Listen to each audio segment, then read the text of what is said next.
December 20th, 1941, Shingmun Hill, Kowloon, British colony of Hong Kong. The air smells of three things that do not belong together, but are now inseparable in the collective memory of the century. The cloying sweetness of tropical vegetation crushed under boots, the sourness of old sweat impregnated in wet wool, and the metallic tang of fresh blood still evaporating in fine threads in the humid heat of dawn. Canadian Sergeant Thomas Arthur Mitchell, 27 years old, Royal Rifles of Canada, is lying face down on the soaked slope of a hastily dug shallow trench, his face pressed against the warm mud that the mosquitoes ignore, but bullets do not. His hands, calloused from years as a Quebec lumberjack, grip the Lee Enfield No. 4 rifle too tightly, knuckles white, jaw locked to the point of pain, and eyes wide not from heroism, but from a desperate attempt to register every movement in the thick mist rising from the valley. Behind him, scattered in makeshift foxholes, are 183 men whom the Imperial Japanese Army listed in intelligence reports as Canadian auxiliary troops, disciplined but not aggressive. Several officers in Tokyo even repeated at the sake table that these King's Marines were too polite, too civilized, too polite to fight, too gentle to sustain a defense until the last cartridge. This phrase crosses Mitchell's brain now like a splinter as he listens down below to the unmistakable sound of light metal hitting metal, bayonets being fixed, mixed with the rustling of 1,000 feet climbing the ravine as if the forest itself had decided to advance. For the past 3 weeks, he has seen numbers become crushed people. More than 1,200 Canadians are already dead, wounded, or missing in street fighting in Sham Shui Po, Wong Nai Chung, and the surrounding hills, names of neighborhoods that until November meant only dots on a map, and now equal faceless friends, statistics that do not round up because every unit lost is a face that haunts him in the few minutes of sleep. He fought in 3 different positions, lost nearly half his platoon defending a bridge at the gin drinkers line, where he learned the hard way that Japanese grenades do not sound like British ones, and that the silence after the blast is deadlier than the noise. But now something is different. This time there is no retreat line, there are no ships waiting in the bay. In 3 hours and 42 minutes, if the command schedule holds, the Japanese expect to have completely swept this sector, and optimistic reports in Tokyo will speak of an exemplary cleanup, while in practice, more than 1,200 Allied men will vanish into the tangle of ravines, sewers, tunnels, and burning buildings, with no identifiable body, no grave, just names crossed off lists. The Japanese officers who laughed the night before in a well-lit shelter, commenting that these Canadians say, "Sir, even to death," have no idea that the men climbing the ravine now will encounter something their doctrine did not measure, a resistance that looks nothing like poster heroism but like organized despair. The obvious advantage lies entirely with the enemy. They have numerical superiority of nearly 5 to 1 in this sector, total control of the airspace, and field artillery lined up in batteries that have already proven, in Nanjing and Singapore, that they know how to crush urban centers as if they were rice paper houses. They have a reputation for fighting without taking prisoners, they have the jungle on their side, and a chain of command that treats its own infantry as disposable ammunition.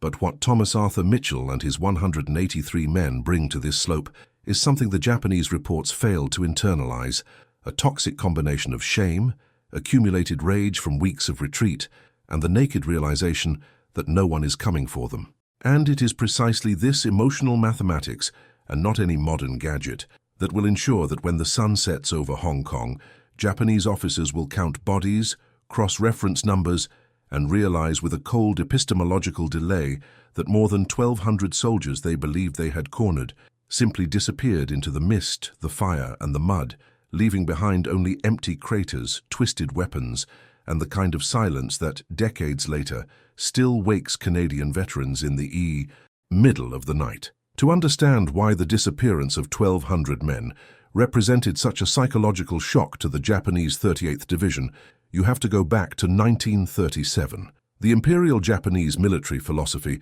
was not merely tactical, it was spiritual, codified in the Senjin-kun, the field service code. It was a doctrine born in the blood of the Russo-Japanese War and perfected in the rape of Nanjing. Its central theorist, General Sadao Araki, preached the supremacy of the Seishin spirit over material matter. The Japanese soldier was taught that surrender was not just a military failure, but a biological stain on the family's honor that could span generations. This created a dangerous assumption that the enemy, lacking this spiritual code, would collapse psychologically when faced with the inevitability of defeat. They trusted their Type 38 Arisaka rifles, long and unwieldy but accurate, and their knee mortars, the Type 89 grenade dischargers, which could drop explosives with terrifying precision into enemy trenches. They trusted their Type 95 Hago tanks, light and fast, which had sliced through British defences in Malaya like knives through butter. But above all, they trusted their intelligence. The Kempe Tai, the military police, knew exactly how many Canadians had landed. They knew about the Sea Force, the 2 battalions sent by Ottawa as a political gesture, more than a military one. They knew the Canadians had no heavy artillery, no anti-tank guns, and no air support. They knew the Royal Rifles were from Quebec and the Winnipeg Grenadiers from Manitoba, units that had performed garrison duties in Newfoundland and Jamaica, but had never fired a shot in anger. This was not ignorance. The Japanese possessed specific intelligence. Spies in the chaotic port of Hong Kong had counted the crates of ammunition being unloaded. They knew the Canadians were using outdated transport trucks and that their mortars lacked sights. What they did not grasp, what they could not internalize until December 20th, was the adaptability of men who have nothing left to lose.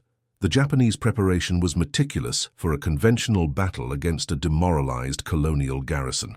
They brought bridging equipment for the ravines. They stockpiled thousands of rounds of artillery for a methodical bombardment, but they prepared for the wrong enemy. They prepared for British regulars who fought by the book. They did not prepare for lumberjacks and prairie farmers who, stripped of officers and communication, reverted to a primal, almost tribal form of warfare. The irony of the Japanese preparation is that they brought enough firepower to level a city, but not enough flexibility to clear a single hill held by men who refused to read the script of their own defeat. Thomas Arthur Mitchell was born in a logging camp near Chicoutimi. He didn't learn to shoot at a range. He learned shooting wolves that threatened the horses in winter. His father was a foreman who lost an arm to a buzzsaw and taught Thomas that pain was just information, not an excuse to stop working. He joined the army not for king and country, but because the lumber camps were closing and 3 meals a day sounded like luxury. His journey to Hong Kong was a blur of seasickness and boredom, ending in a city that smelled of incense and open sewers, a place so alien it might as well have been Mars.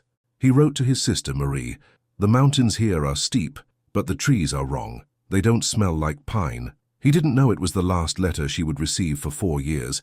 He didn't know that in the coming hours he would kill a man with an entrenching tool because his rifle jammed. He didn't know that the polite Canadian within him was about to be buried under layers of necessary savagery. Just the innovation the Japanese faced wasn't technological. It was tactical improvisation born of scarcity. The Canadians had no grenades left. They made Molotov cocktails from whiskey bottles found in abandoned officers' clubs. No trip flares. They tied empty tin cans to fishing lines across the trails. The Japanese doctrine relied on speed and shock, the banzai charge. It worked against terrified conscripts. But against Mitchell and his men, dug into the root systems of banyan trees, it was suicide. The Japanese would scream "banzai" to terrorize. The Canadians would stay silent until the enemy was 5 meters away. This silence was the weapon. It wasn't discipline. It was the terrifying patience of hunters. At Wong Nai Chung Gap, the vital pass that split the island's defense, the collision of these two worlds reached its zenith. The Japanese attacked with the precision of a metronome. Artillery barrage at Aung 6 Wareo, infantry advance at Aung 6:15. But the Canadians didn't retreat. They didn't surrender. They dissolved into the landscape.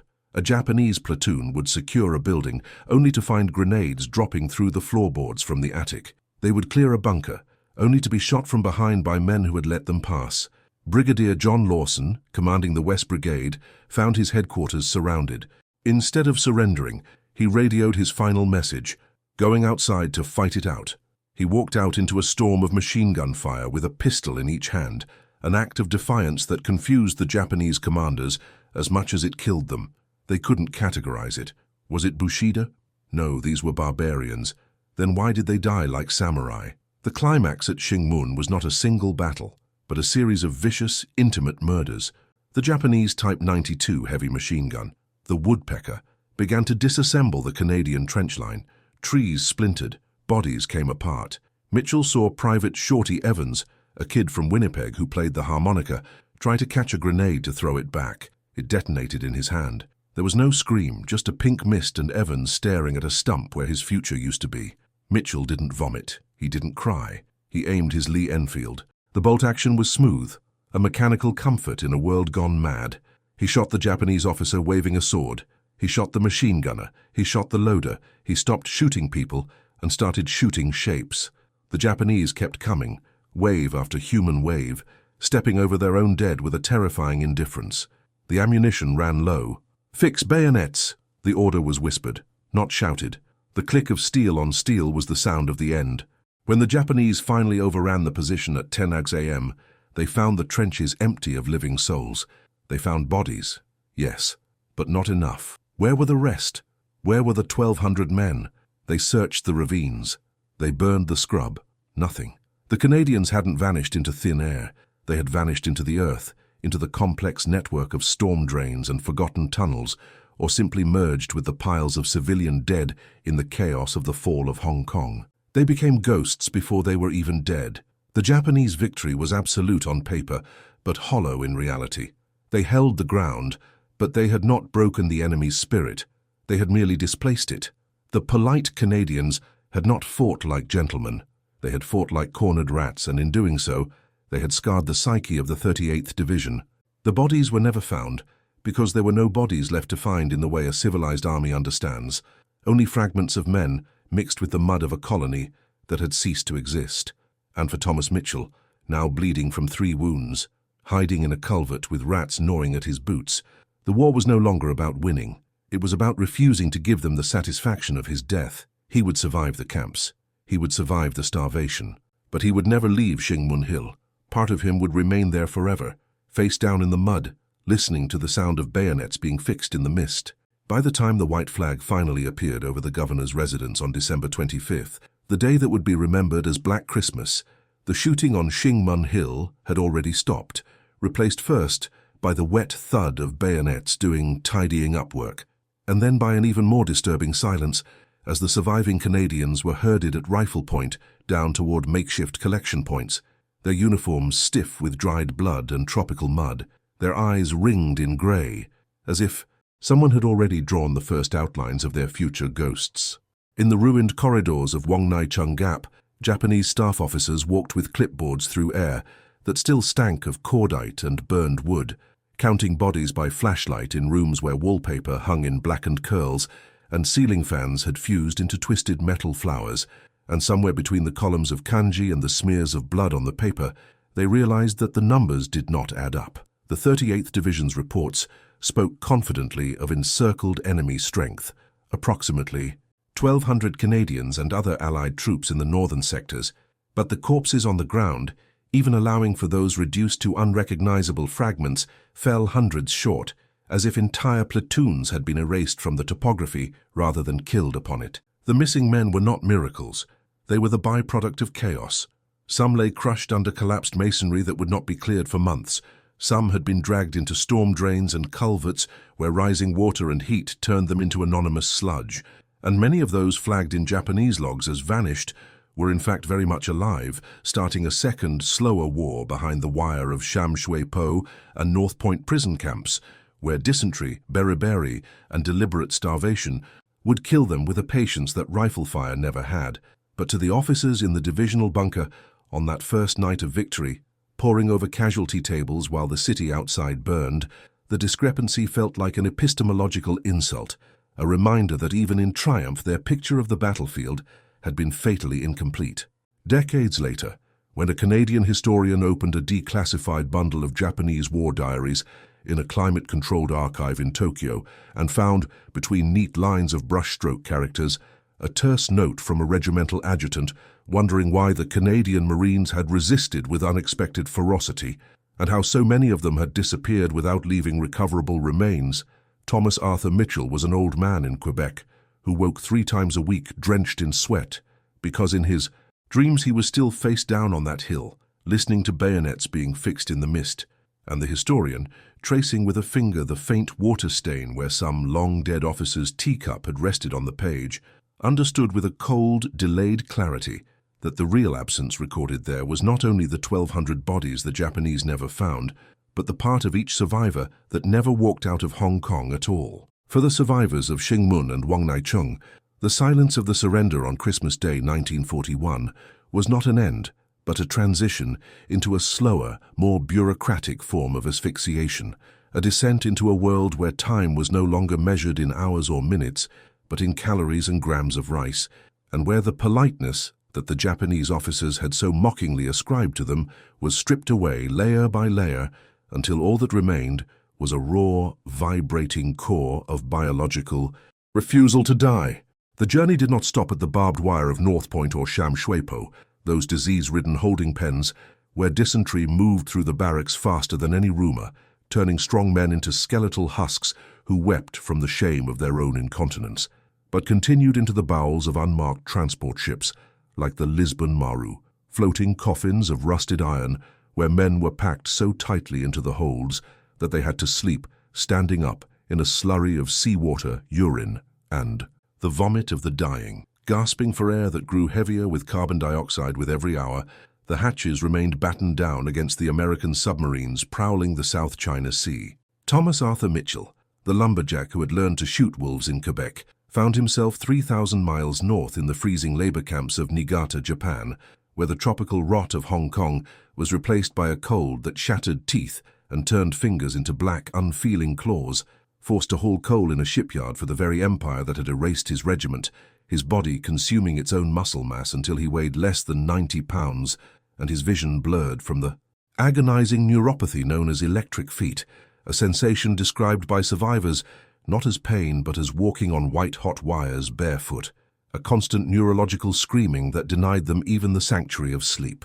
The irony of the polite Canadian soldier reached its grim zenith here in the shadow of the Japanese Alps, because the men who survived Niigata and Omine were not the gentle colonial boys the intelligence reports had described.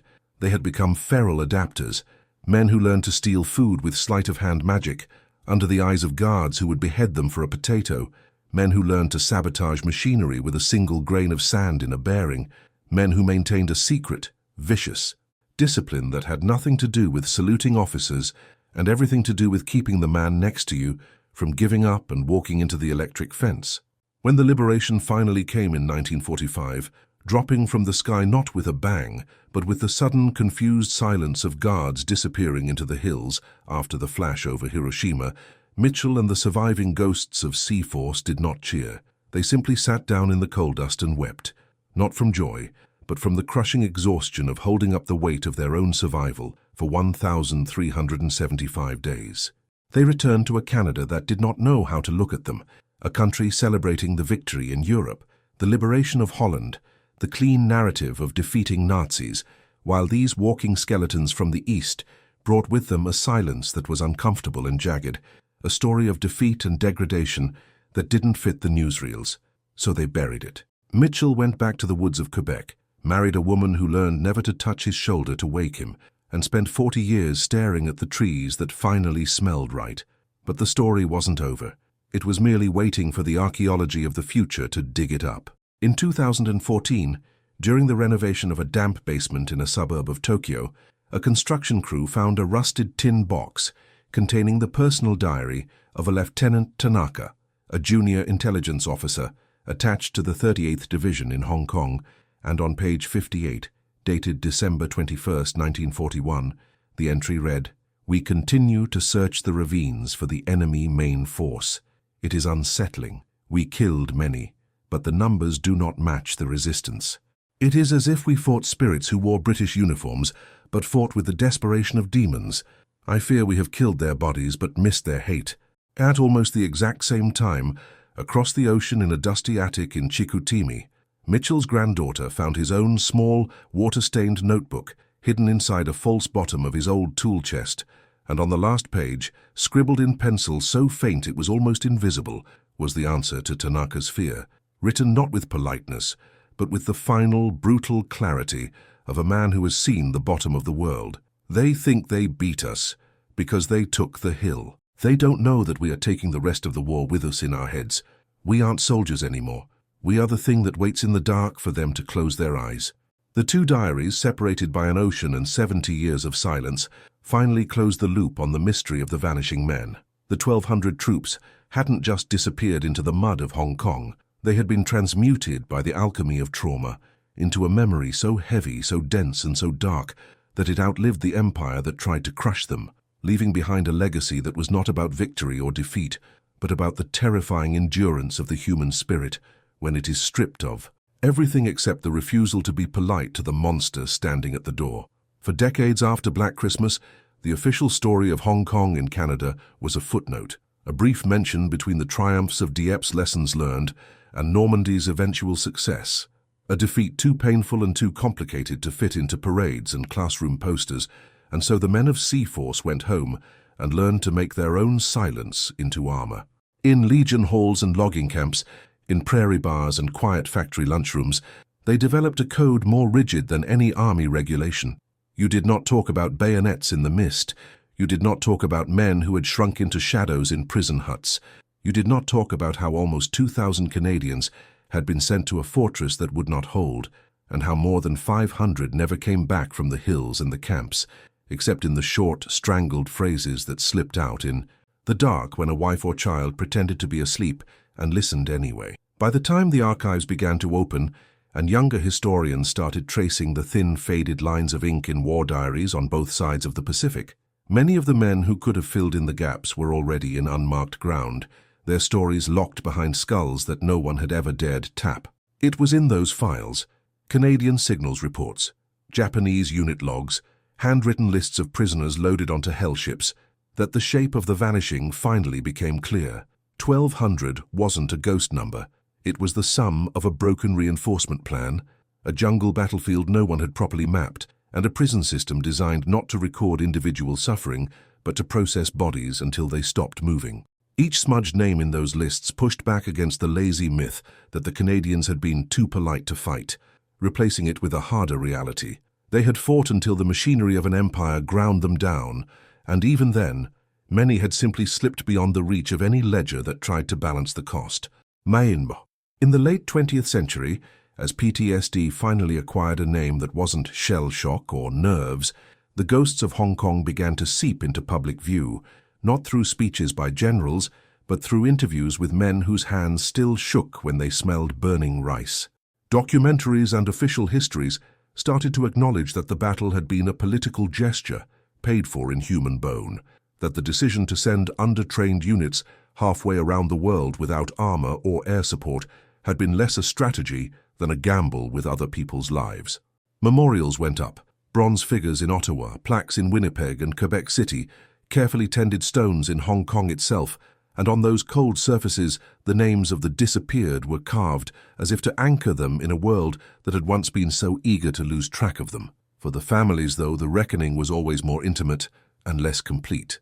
Our granddaughter in Chicoutimi, reading Thomas Arthur Mitchell's notebook, could not reconcile the gentleman who carved toys from scrap wood with the line in his diary, where he admitted that, in the worst nights of Niigata, he had hoped a guard's rifle would slip and end it. A son in Winnipeg, looking at his father's POW tag, understood for the first time why that man had flinched every time a door slammed, why he had insisted on always keeping extra bread in the house just in case, and why he had never once complained when Christmas dinners were burned, because there were Christmases when food of any kind had been a rumor rather than a fact. These private discoveries did not change the outcome of the war, but they reweighted its ledger, shifting some of the burden of memory from the abstract language of campaigns and divisions back onto the fragile, stubborn bodies that had carried it in the first place. In the end, the Japanese officers who once joked that Canadian Marines were too courteous for real war were long dead, their words surviving only as marginal notes in diaries that now sit behind glass, studied by strangers who know how the story turned out and cannot change a frame of it. What outlived them was not the neat symmetry of their victory parade in Hong Kong, but the asymmetrical, unfinished legacy of the men they misjudged, the half-healed scars on the legs of old prisoners, the empty chairs at family tables, the midnight jolts awake when a veteran in his 80s still smelled coal dust or tropical rot, and for a heartbeat was back on Shing Mun Hill, counting the seconds until the next attack. In that sense, the 1,200 who vanished never really left the field at all. They remained embedded in the nervous systems and family stories of a country that took too long to see them, but that can no longer, honestly, pretend they were ever too polite to fight. Today, if you hike the steep, humid trails of the Wilson or Hong Kong Parkview, pushing through the same tangled undergrowth that once concealed Japanese snipers and desperate Canadian platoons, the only sounds you are likely to hear are the rhythmic breathing of joggers, the chirping of cicadas, and the distant, low-frequency hum of one of the world's most vertical cities, a neon and glass metropolis built directly on top of the bone meal of 1941. It is a landscape that has aggressively paved over its own trauma, where luxury apartment complexes now sit on the exact coordinates where the Winnipeg Grenadiers made their last stands, and where shopping malls cool their air with electricity generated near the spots where prisoners of war once died of malnutrition in the sweltering heat. But the erasure is never total, because the geology of Hong Kong, much like the memory of the men who fought there, has a way of pushing the past back to the surface. Every rainy season, when the typhoons strip away the topsoil on the ridges of Wong Nai Chung Gap, hikers and construction crews still find them. Rusted Lee-Enfield bolt mechanisms fused by oxidation into useless lumps of iron, brass casings from Japanese Arisaka rifles turned green by 70 years of damp rot, and occasionally, the small unrecognizable fragments of men who were marked as missing on a ledger in Ottawa 3 generations ago. These artifacts are not just refuse, they are the physical residue of the polite lie, sharp and tetanus-laced reminders that the civility of the British Empire and the spiritual superiority of the Japanese Empire were both smashed to pieces here by the raw, industrial reality of slaughter. The Japanese officers who laughed are dust. The Canadian lumberjacks and prairie boys who vanished are soil. The empire that sent them is a history book footnote. What remains is the irony that hangs over the skyscrapers of Central District like the morning smog. The modern, prosperous peace of this city was paid for by men who were told their sacrifice would be a holding action, a strategic delay, a gesture. Thomas Arthur Mitchell, in his final years, sitting on his porch in Chicoutimi, stopped trying to explain the smell of the jungle to people who only saw it on postcards. He understood that some wars don't end with a treaty, they just move underground, waiting for a shovel or a memory to disturb them. The 1200 didn't vanish into thin air. They were woven into the root systems of the banyan trees, becoming the silent, structural integrity of a history that tries very hard to forget them, proving in the end that while you can kill a man, and you can lose his body, and you can even mock his manners, you can never ever truly scrub the stain of his final, desperate refusal to disappear from the hill where he decided that being polite was no longer an option.